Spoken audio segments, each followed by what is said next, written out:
골든타임을 지켜라였어요. 이 네. 골든타임이라는 게 그야말로 사람을 살릴 수 있는 황금 시간인 동시에 이 시간만큼은 지켜라 하는 그렇죠. 어떤 한계선이지 않을까 싶은데 골든타임 이렇게 강조하는 데는 이유가 있을 것 같아요, 교수님. 이 뇌졸중의 골든타임은 굉장히 중요합니다. 이 뇌졸중에서 골든타임이라는 거는 이 치료가 적절하게 이루어졌을 때 환자의 생명을 살리거나 이 후유증을 줄일 수 있는 최선의 시간을 얘기를 하는 건데요. 이런 이 뇌졸중에는 크게 두 가지로 나눌 수가 있습니다. 이 혈관이 막혀서 나타나는 허혈성 뇌졸중과 혈관이 터져서 나타나는 출혈성 뇌졸중으로 나뉠 수가 있는데요. 허혈성 뇌졸중에서의 골든타임은 여러 연구를 통해서 숫자로 제시되고 있습니다.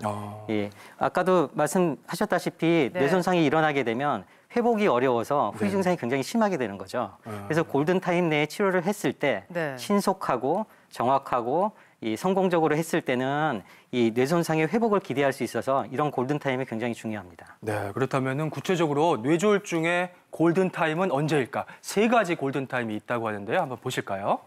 네, 먼저 치료의 골든타임이라는 게 있는데 언제일까요? 증상이 나타나고 4시간 반에서 8시간이라고 나와 있습니다. 송 교수님. 예, 그렇습니다. 이 2시간 모두 이 허혈성 뇌졸중의 치료에 관한 골든타임인데요. 이 4.5시간이라는 거는 이 정맥 내에 혈전 용해제를 집어넣어서 막혀있는 혈관에 혈전을 녹여서 치료하는 이 정맥 혈전 용해술의 골든타임이고요. 네. 8시간이라고 표시되어 있는 거는 동맥 안에 직접 기구를 넣어서 이 직접적으로 이 혈전을 빼내는 그런 동맥 혈전 제거술의 골든타임이게 됩니다. 그래서 이 통계를 보게 되면 이 증상이 발생한 이후에 뭐 4시간에서 4시간 반 정도 병원에 도착해서 치료를 받은 환자군이 그 6시간에서 12시간 내 치료를 받은 환자군에 비해서 일상생활 복귀율이 26%나 높았고요. 12시간이 지난 후에 치료를 받은 환자군에 비해서는 이 45%가량의 일상생활 복귀율이 높았습니다.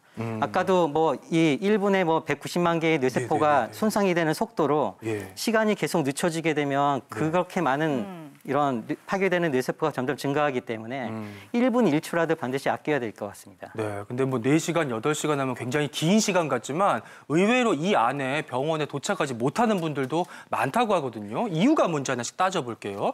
왜 놓치는 걸까? 첫 번째, 낯선 증상, 이러다가 말겠지 하는 생각 때문에 안 간다고요, 구 교수님. 네, 그렇습니다. 저희가 골든타임을 놓쳐서 온 분들, 저희도 안타까우니까 물어보거든요. 왜 이렇게 좀 늦게 오셨냐고. 네. 그럼 여러 가지 원인이 있는데 가장 많이들 얘기하시는 게 증상이 너무 가벼워서 괜찮을 줄 알았다. 이런 분들이 제일 많습니다. 손에 힘이 살짝 빠지는 것 같은데 뭐 심하진 않고 걸을 때 약간 다리가 쩔뚝이는데 잠을 잘못 자서 그런가 무리해서 그런가 또 이러다 괜찮아지겠지 이러다가 확 나빠진 다음에야 병원에 찾아오는데 그런 경우는 이미 아까 말씀하신 4시간 반 또는 8시간 이런 골든타임 이미 지나서 오는 경우이기 때문에 저희가 아까 말한 중요한 그런 뚫는 치료 이런 치료를 하기가 어려운 상황에 접하게 돼서 상당히 안타까운 경우들이 많이 생기고 있죠.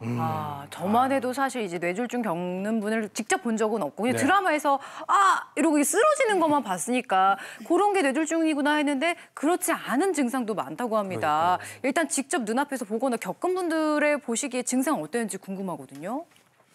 예, 저 같은 경우는 저희 그 누나가 바로 쓰러진 다음에 제가 옆에 있어서 그 병원으로 옮겨서 다행히 그래도 순간을 좀 모면을 했는데요. 인근 병원에 갔었을 때 딱 보더니 이건 좀 큰 병원으로 옮겨야 되겠다라고 저한테 얘기를 하시더라고요. 그래서 큰 병원으로 옮긴 시간이 한 4시간 정도가 이렇게 소요가 된 것 같았습니다. 네. 그렇군요.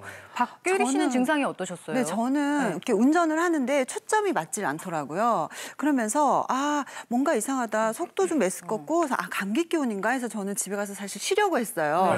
그런데 좀 쉬다가 보니까 갑자기 너무 막 두통이 심한 거예요. 그때 벼락 두통이라고 하죠. 정말 천둥 번개가 치듯이 머리가 너무 아파서 병원을 갔어요. 그런데 뇌졸중이라고 하는 거예요. 근데 사실 뇌졸중이라고 하면 그냥 이렇게 기절해서 쓰러지거나 이래야 되는 거 아닌 건가요? 그러니까요. 그래서 뇌졸중이라는 것을 상상도 못 했는데 뇌졸중이더라고요. 네. 두통을 겪으셨고 또 김덕현 씨가 보시기에 누나분은 증상은 어땠는지 뇌졸중이구나 싶으셨어요? 보시기에? 네. 이제 얘기를 하면서 갑자기 쓰러졌을 때 예. 얼굴에 좀 붉은기가 좀 돌면서 눈동자가 좀 약간 좀 흔들리는 것 같더라고요. 그러면서 이 기분을 억제하지 못해서 화가 나는 거를 꼭 참고 있다 갑자기 푹 쓰러지는 거였었어요. 푹 쓰러지면서 보니까는 의식을 잃었고 의식을 잃은 상태에서 보니까 입에 이렇게 거품이 좀 나 있더라고요. 세상에. 그래서 내가 보고 야 이거는 틀림없이 이건 뇌졸중이구나 해가지고 제가 빨리 119로 전화해서 급하게 좀 대처를 했었습니다. 네, 정말 뭐 말씀만 들어도 그 순간이 얼마나 무서우셨을까 싶은데 두 분 말씀하신 증상 한번 정리해 볼게요. 김덕현 씨 누님분 얼굴이 빨개진다, 또 호흡이 멈칫거리고 입에서 거품이 났고 갑자기 의식을 잃었다. 또 박규리 씨는 한쪽 눈이 흐리고 초점이 안 맞고 속이 메스꺼운 증상, 갑작스런 두통이 왔다 이렇게 말씀해 주셨는데 증상이 좀 제각각이라고 해야 될까요? 많이 다르네요, 송 교수님. 뇌는 그 다른 장기하고 다르게 이 각 부위별로 기능이 정해져 있습니다. 그래서 뇌졸중이 어디에 생기냐에 따라서 그 증상이 아주 다양하게 나타날 수 있는데요. 네. 일반적으로 이 뇌졸중이 생기게 되면 한쪽 팔다리에 힘이 빠진다든지, 뭐 입이 비틀어진다든지, 말이 어눌하게 나온다든지, 뭐 말을 잘 할 수 없다든지, 말을 잘 알아듣지 못하든지, 아니면 물체가 뿌옇게 보인다든지, 이 두 개로 보인다든지 한쪽 편이 잘 안 보인다든지 또 마치 또 균형을 못 잡아서 비틀거리는 그런 증상들이 일반적인 증상이고요. 네. 이 뇌졸중의 증상에서 가장 특징적인 게 두 가지가 있는데요. 이 첫 번째는 갑작스럽게 나타나는 점이 가장 중요한 특징입니다. 갑작스럽게. 또 한 가지는 이 양쪽에 동시에 나타나는 게 아니라 한쪽 편에 치우쳐서 오른쪽이면 오른쪽, 왼쪽이면 왼쪽이면 이렇게 나타나는 게 특징적이고요. 아까 박규리님처럼 이 출혈성 뇌졸중 같은 경우에는 갑작스러운 이 두통이 발생하는 게 특징입니다. 그래서 김덕현님 누나분 같은 경우에는 뇌동맥류가 파열이 돼서 뇌출혈이 되는 바람에 뇌에 있는 전체 압력이 갑작스럽게 아주 급격하게 과도하게 일시적으로 올라가는 바람에 의식을 잃게 되는 겁니다. 네. 박규리님 같은 경우에는 뇌출혈이 생겼는데 그 출혈된 부위가 이 뇌막 주위에 있는 뇌막이 자극이 되고 국소적으로 이 뇌압이 올라가게 됩니다. 그렇게 올라가게 되면 두통이 생길 수 있고요. 네. 속이 메스꺼울 수 있고 심하게 되면 구토를 할 수가 있는 겁니다. 그 뇌출혈이 생긴 위치가 시각을 담당하는 부위에 생겼기 때문에 시각에 대한 문제가 생겼던 것입니다. 뿌얘지고. 예, 그렇습니다. 그렇군요. 일단 갑작스럽게 그리고 한쪽만 이런 증상이 나타난다면 한번 의심해보고 눈여겨봐야 될 것 그러니까요. 같고요. 그런가 하면 정말 뇌졸중인지 눈치 못 챌 만한 그런 증상도 있다고 들었어요, 교수님. 네, 우리 앞에 송 교수님 뭐 말씀하셨듯이 우리가 흔히 뇌졸중 증상 하면은 제일 많이 생각하는 게 반신마비, 이런 말이 어눌한 거 이런 걸 네. 얘기를 하는데 아까 이미 말씀하셨듯이 부위에 따라 정말 다양한 증상이 나올 수 있거든요. 제가 오랜 진료 경험에서 실제 경험한 사례들을 보면은 네. 잠을 자꾸 자는 거예요. 부인이 모시고 와가지고는 깨워서 분명히 깨는 걸 확인했는데 5분 있다 보니까 또 자고 있더라. 그러니까 깨웠는데 5분 있으니까 또 자고 있더라. 우리 이제 각성을 담당하는 부위에 뇌졸중이 오면 이제 이런 증상이 나올 수가 있고요. 또 어떤 분들은 오늘 아침부터 갑자기 횡설수설한다. 이게 정신이 나간 거 아니냐 해서 정신병원으로 환자를 처음에 모시고 간 그런 사례도 있었고요. 또 어떤 분은 마트에서 일을 하시는 분인데 마트 계산을 하다가 갑자기 숫자 계산을 못 하겠다는 거예요. 오늘 갑자기 숫자 계산이 안 된다. 이런 여러 가지 증상이 나타날 수가 있는데 뭐 말씀하셨지만은 제일 중요한 부분은 이런 증상이 갑자기 나타난다는 거. 이게 우리 뇌졸중에 졸자가 들어가 있잖아요. 네네. 이 졸자가 갑자기라는 의미예요. 그래서 하여튼 뭔가 몸에 신체 기능 이상이 갑자기 나타나면은 항상 뇌졸중을 의심을 해야 됩니다. 네, 사람마다 증상이 정말 다양하네요. 예, 네. 김덕현 씨. 또 이게 한쪽만 또 갑자기 이게 한쪽 증세만 나타난다니까 더 걱정이 되는데요. 사실 제가 이렇게 얼굴을 좀 보면요, 두 눈을 보면은 이 왼쪽 눈이 오른쪽 눈보다 좀 더 크고 오른쪽 눈이 좀 작거든요. 그래서 사실은 제가 좀 어떻게 보면 짝짝이라고 볼 수 있는데 제가 사실은 좀 예전에 이 구안화사가 왔었습니다. 예, 구안화사가 와가지고 좀 좀 굉장히 마음이 좀 안 좋았던 상황이 있었는데 그래서 걱정이 돼가지고 또 누나 생각이 나가지고 제가 또 병원에 가가지고 뭐 건강 검진도 좀 받아보고 뇌혈관을 좀 이렇게 찍어봤는데 또 아무 또 문제가 없다고 또 그러더라고요. 그래서 교수님 제가 어떻게 더 큰 병원을 좀 가봐야 되는가 좀 걱정이시겠어요. 근데 제가 이제 실제로 우리 얼굴을 보니까 양쪽 눈의 크기가 약간 다른 거는 맞는 것 같아요.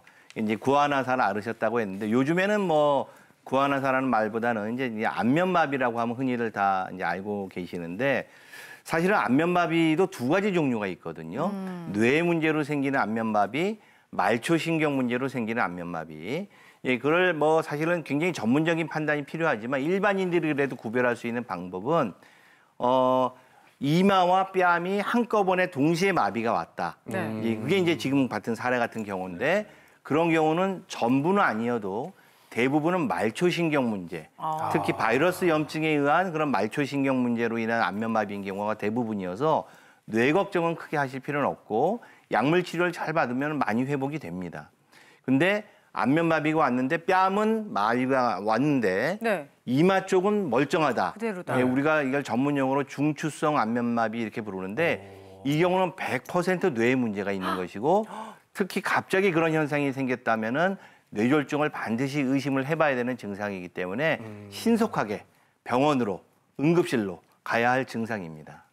근데 증상이 워낙에 좀 다양해서 스스로 판단하는 거는 위험할 뿐더러 좀 어려울 것 같거든요. 뇌졸중인지 아닌지 좀 전형적으로 구별할 수 있는 방법이 있을까요, 장 교수님? 이게 뭐 사실 저희도 가끔 헷갈릴 때가 있기 때문에 일반인들이 그냥 함부로 따라하기는 좀 애매하긴 한데요. 일단 중요한 것 중에 하나가 뇌졸중은 한쪽에 온다고 했잖아요. 그러니까 이런 겁니다. 쉽게 얘기 들어서 구안화사 같다고 하면은 이렇게 웃어보세요. 거울 앞에서 이렇게 그냥 웃는데 웃어본다. 스마일. 오른쪽 왼쪽이 약간 비틀어졌다라고 하면은 어쨌든 이거는 말초신경이든 중추신경이든 안면신경, 안면으로 가는 신경계통에 문제가 있다고 생각을 할 필요가 있죠. 비틀어졌다고 하면 일단 병원에 가서 전문의의 상의를 받아봐야 되고요. 이런 식의 어떤 테크닉 중에 한 두 가지만 더 알려드린다고 하면은 이렇게 양 손가락을 깍지를 껴가지고요. 고리를 힘껏 만드는 당겨보세요. 힘껏 고리를? 당겼을 때 보통은 이게 안 빠지는 게 정상입니다. 근데 한쪽에 힘이 빠지게 되면 이렇게 빠져버리거든요, 한쪽이.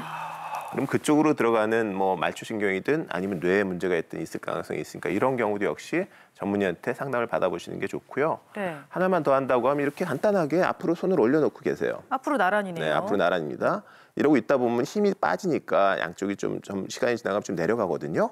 내려가는데 똑같이 내려가는 게 아니라 한쪽이 더 이렇게 천천히 내려가고 있다. 이쪽에 뭔가 문제가 있을 가능성이 있죠. 역시 의사를 찾아가 보는 게 좋습니다. 그렇군요. 어쨌든 근데 임의로 판단하지 마시고 의심된다면 병원을 찾아서 정확한 진단 받아보시는 게 네. 좋을 것 같고요.